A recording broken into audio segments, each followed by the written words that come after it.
헌신하는 삶에 따르는 보상이라고 하는 큐티 제목으로 말씀을 나누도록 하겠습니다. 어제 살폈던 내용이 젊은 부자 관원에 대한 이야기였습니다.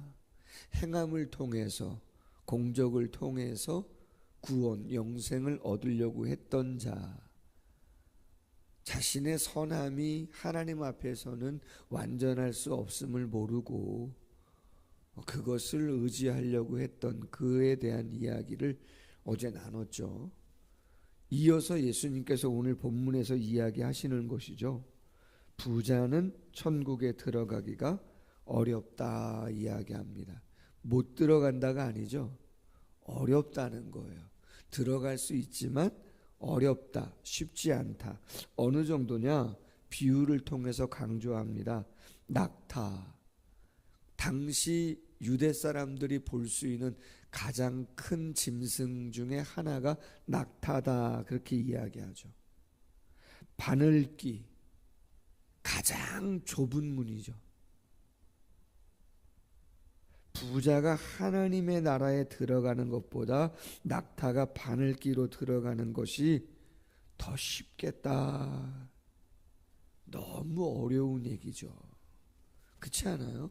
너무 어려운 얘기죠.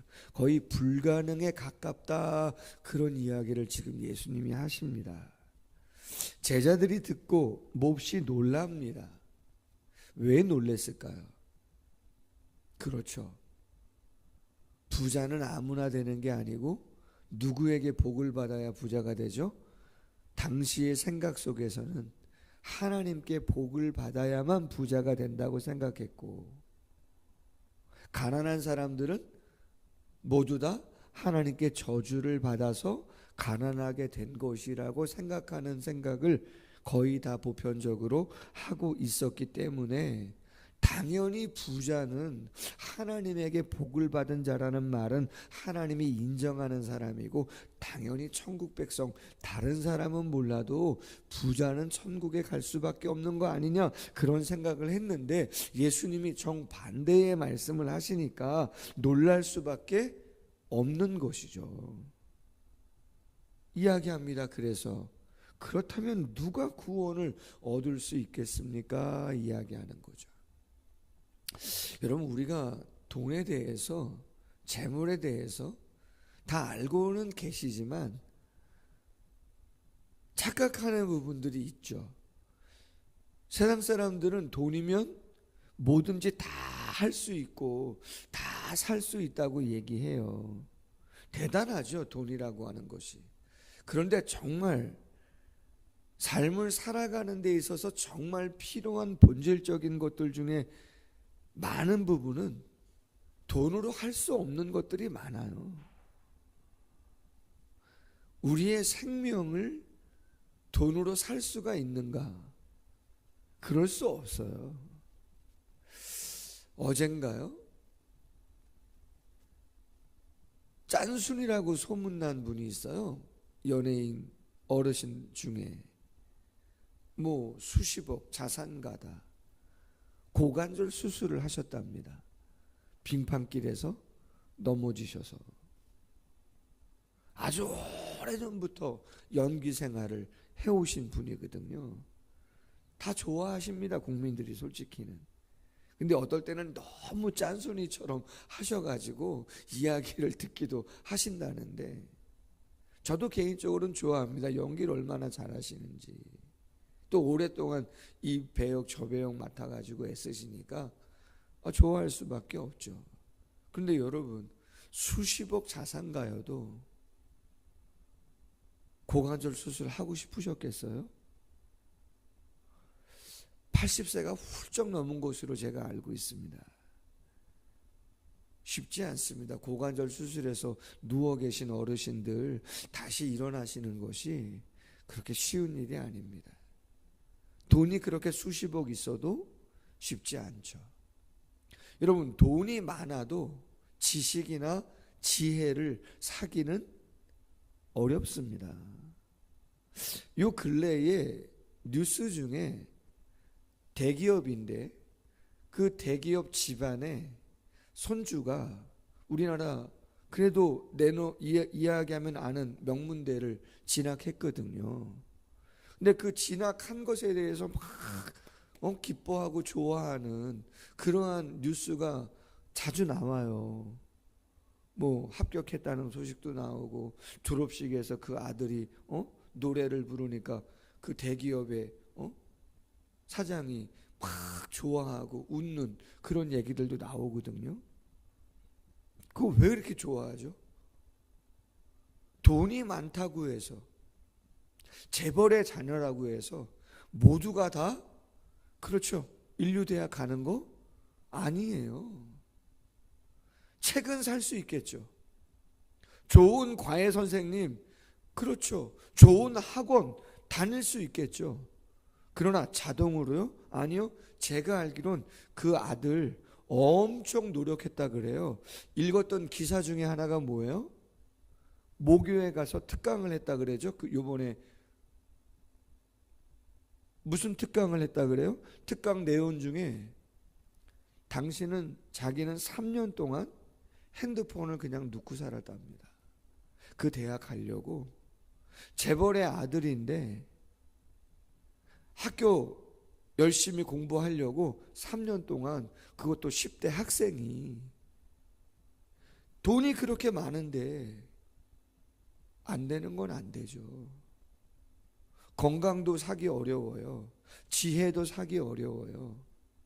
마음은요, 관심은 끌 수 있을지 모르지만 깨어진 관계, 한 번 닫힌 문빗장 쉽게 열 수 없는 것처럼 깨어진 마음과 관계를 얻는 것은 쉽지 않죠. 정말 중요한 생명, 건강, 지혜, 관계, 사람의 마음, 돈으로 사기 어려운 것이죠. 예수님 말씀합니다. 낙타가 바늘기로 들어가는 것이 부자가 하나님 나라에 들어가는 것보다 쉽다고 말씀하시면서 어려움에 대한 이야기를 하시는데, 그러나 26절 하반절, 사람으로는 할 수 없으나 하나님으로서는 다 하실 수 있다는 거예요. 할렐루야. 이게 어떻게 가능할까요? 사람은 왜 할 수 없을까요? 사람의 욕심이 끝이 없습니다. 가진 자가 어떻게 보면 더 가지려고 하는 마음도 있습니다. 예전에 드라마 중에 모래시계라고 하는 드라마가 있었거든요. 거기에 박근영 씨가 나오고 딸로 고현정 씨가 나옵니다. 카지노의 대부라고 불리죠. 아주 어렸을 때부터 일을 하면서 기업을 키운 것이죠. 근데 그때 그 박근영 씨가 그런 이야기를 합니다. 정치권과 관계가 어려워져서 사업이 힘들어질 때 고현정이, 딸이 말하죠. 아빠를 사랑하지만 그렇게 경제활동하는, 뇌물 주고 청탁하는 그런 일을 스스럼없이 해서 키웠던 그 기업을 잘 알기 때문에 딸이 그런 건 반대하고, 그런 거 필요 없다, 아버지가 재벌이고 나 이런 거 원하지 않는다, 그냥 다 팔고 다 내려놓고 아빠 우리 평범하게 그렇게 살고 싶다. 그랬더니 박근영 씨가 했던 얘기 기억납니다. 안 된다, 못 판다, 못 내려놓는다는 거예요. 왜 그러냐 그랬더니 이 기업은 자식이라는 거죠. 너와 같은 자식이라는 거예요. 내가 키웠다는 거예요. 내가 정성을 쏟고 애를 썼다는 거예요.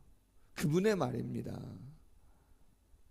자식 같기 때문에 내가 죽으면 죽었지 이거 포기는 못하겠다, 그런 말이거든요. 사람의 소유에 대한 욕구, 소비에 대한 욕구, 이게 절제가 쉽지 않을 수 있어요. 여러분, 어제도 잠깐 말씀을 드렸지만 정말 우리가 신앙생활하면서 복이다라고 하는 게 뭔가, 진리 가운데 거한다는 거예요. 진리 가운데 거한다는 것은 하나님이 창조자시고 예수님이 구원자시고 성령이 우리 속에 거함으로 우리가 영원히 하나님과 함께하는 그러한 존재가 되었음을 깨닫고 고백하는 거예요. 퀴리오스, 예수님이 주님이십니다. 우리는 피조물이고 당신의 소유이며 좋은 의미로는 백성이고 아들이며 동역자라는 그런 것이죠. 지난주 식사하는데 말씀을 드리기는 좀 무할 수도 있으니까요. 자녀가 연봉이 3억 4억이라는 거예요. 3억 4억이 자녀분 중에 3억 4억 연봉이 있으신 분이 할렐루야.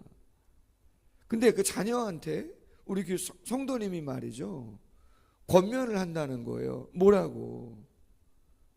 그건 복이라는 거죠. 신앙생활 하시니까 그건 복이다. 하나님이 주시는 복이다.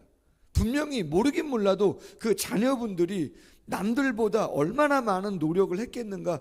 당연히 노력 안 했는데 연봉을 3억 4억 받는다? 그런 일은 있을 수 없습니다. 분명히 노력하셨을 겁니다. 남들보다. 그럼에도 불구하고 그 3억과 4억이라는 연봉을 받았을 때 이 부모님이 권면하시는 게 뭐냐? 잘 베풀어라는 거예요. 자녀에게 그런 이야기를 하신다는 거죠. 귀하죠. 여러분, 그게 왜 그런 이야기를 하시겠어요? 당연히 신앙의 고백이 있으니까 하시는 거죠. 이 땅의 삶이 다가 아니고 돈이 다가 아니고 영원한 삶이 있는 것이고 하나님 안에서 그 물질을 어떻게 사용해야 되는가라고 하는 것을 분명히 아시기에, 의미와 가치를 아시기에 얼마가 됐든 꼭 3억 4억이 아니라 3억 3천 4천이라도 물질의 어떤 크기, 규모보다 내가 몇만 원이라도 그것을 어디다가 어떻게 사용했는가에 따라 아마 달라질 거예요. 죄송합니다. 용서하고 들으세요. 언젠가 한번 말씀드렸는데 첫사역지 형님 목회하는 그곳에 시골이죠. 그때 교통비가 12만 원 들었나 했는데 하여튼 첫사례가 6만 원이었어요. 6만 원. 벌써 오래전입니다. 20살 때니까 35년 전입니다. 35년 전 첫사례 6만 원 받았는데요. 그 동네에 혼자 사는 할머님이 계신데 되게 어렵게 사신다고 형님이 얘기를 하시는 거예요. 사연도 있었었는데. 그래서 그때요, 제 20살 그때 무슨 마음이 들었는지 봉투에다가, 교회 봉투였는지 뭐였는지 흰색 봉투에다가 3만 원을 넣어가지고 그 집에 아무도 없을 때 그 마루에다가, 이 초가집 같은 건데 마루에다가 딱 놔두고 그냥 나왔어요. 몰래. 형님도 모르고 형수님도 모르고 저도 얘기 안 하고. 지금 얘기하니까 상급은 없어졌나? 모르겠는데, 근데 제 마음속에 무슨 생각이 있냐면요, 그 마음으로만 살아간다면 하나님이 내 인생 하나님 앞에서 하나님이 알아서 해주시지 않겠나. 조건은 아닙니다. 근데 마음이 되게 좋더라 말이에요. 무슨 생각으로 그렇게 했는지 그때 감정 잘 생각 안 나지만 그 기억은 선명하거든요. 그 집 마당도 생각나고 그 집 마루도 생각나고 그 어르신도 어렴풋하게 생각나고. 그게 3천만 원이든 3억이든 상관없이 그런 거 아니겠는가. 이 소자에게 냉수 한 그릇이라도 베푸는 자 결단코 그 상을 잃어버리지 않는다 말씀하셨다면, 돈이 많고 적고를 떠나 하나님이 귀하게 여기시고 분명한 신앙의 고백이 있는 자, 부자로 살든 가난하게 살든, 그렇죠? 사람으로는 할 수 없지만 그 사람의 마음에 신앙의 고백이 있으면, 그렇죠, 10,000원도 헌금할 수 있는 것이고 10만 원도 헌금할 수 있는 것이고 그 이상의 액수도 그 사람의 마음에 신앙의 고백이 분명하면 얼마든지 할 수 있는 거죠. 당연히 천국에 갈 수가 있게 되어지는 거죠.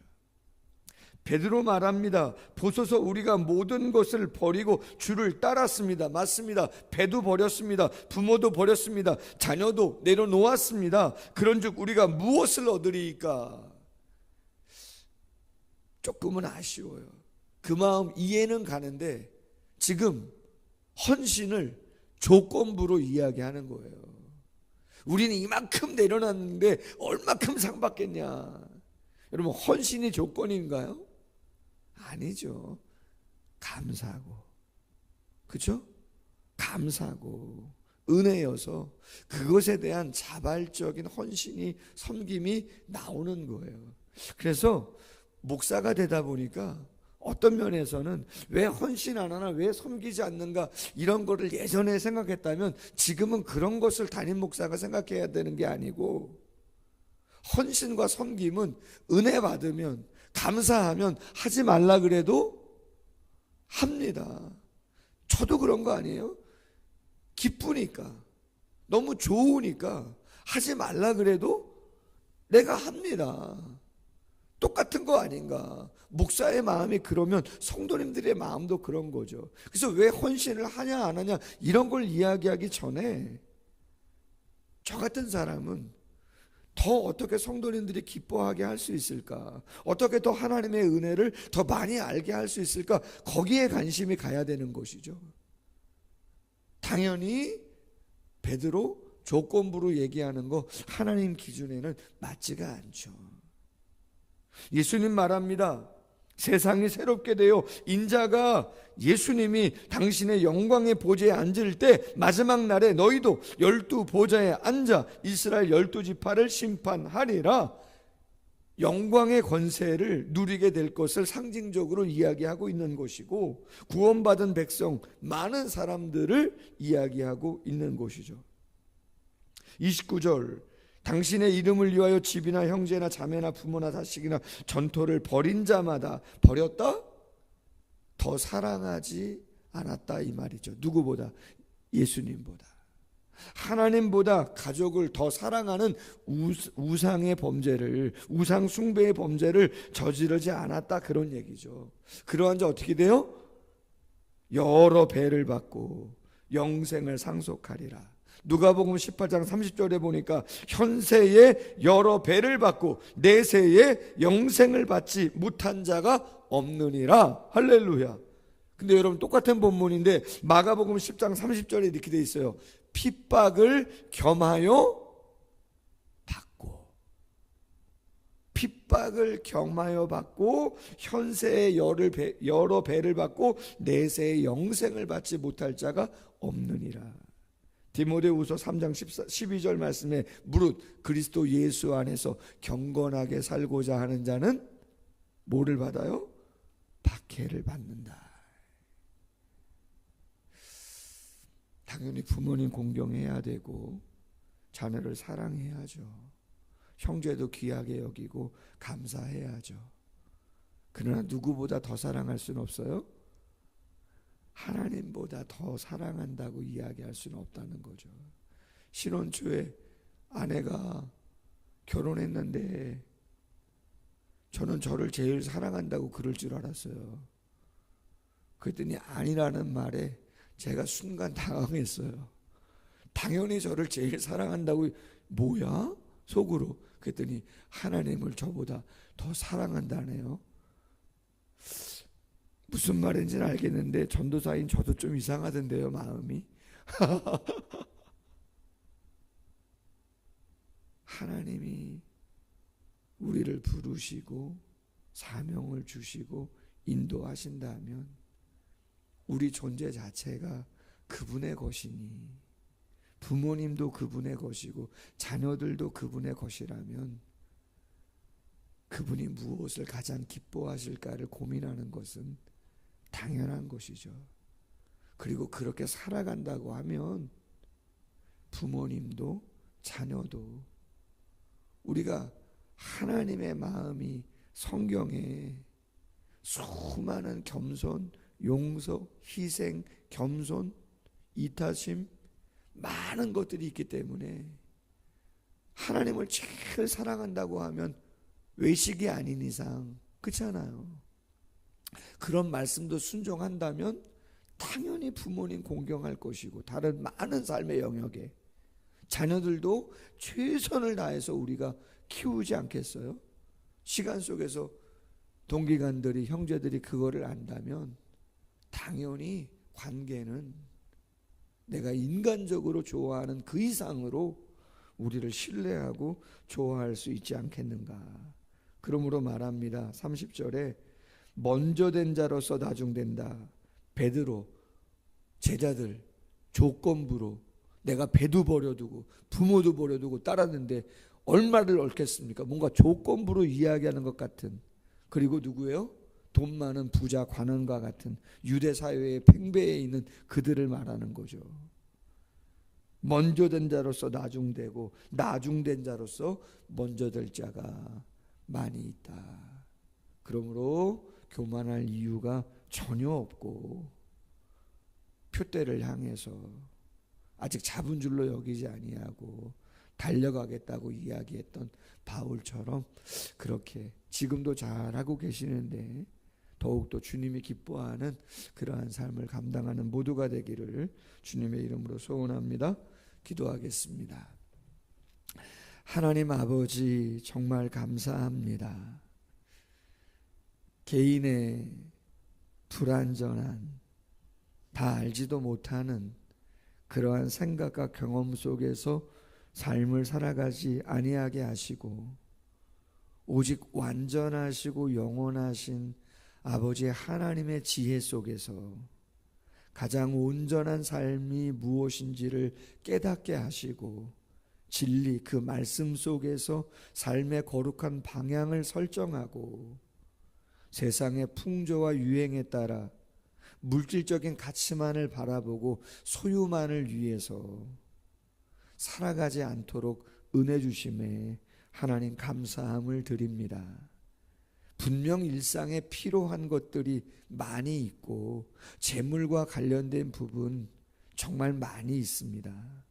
그러나 노력하는 것이고 애쓰지만 그 노력의 결과가 우리 개인의 노력과 애씀만으로 절대로 된 것이 아니라 하나님의 은혜와 긍휼 속에서, 축복 속에서 그 모든 것들이 이루어지고 있음을 분명히 고백할 수 있도록 우리에게 마음 주시니 감사함을 드립니다.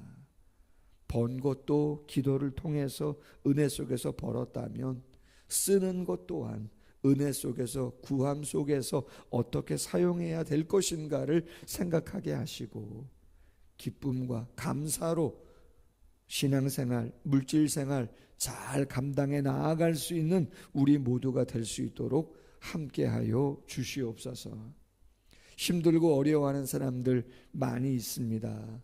작은 것부터 하나하나 마음 써서 정말 하나님께서 우리에게 허락하신 것들 흘려보낼 수 있도록 도와주시고 복음도 구원도 잘 흘려보내 구원받는 자들 많아지게 하는 놀라운 역사들을 이루어가는 복된 삶이 될 수 있도록 마음껏 축복하시고 이끌어 주시옵소서. 예수님의 이름으로 기도하옵나이다. 아멘. 계속해서 기도합니다.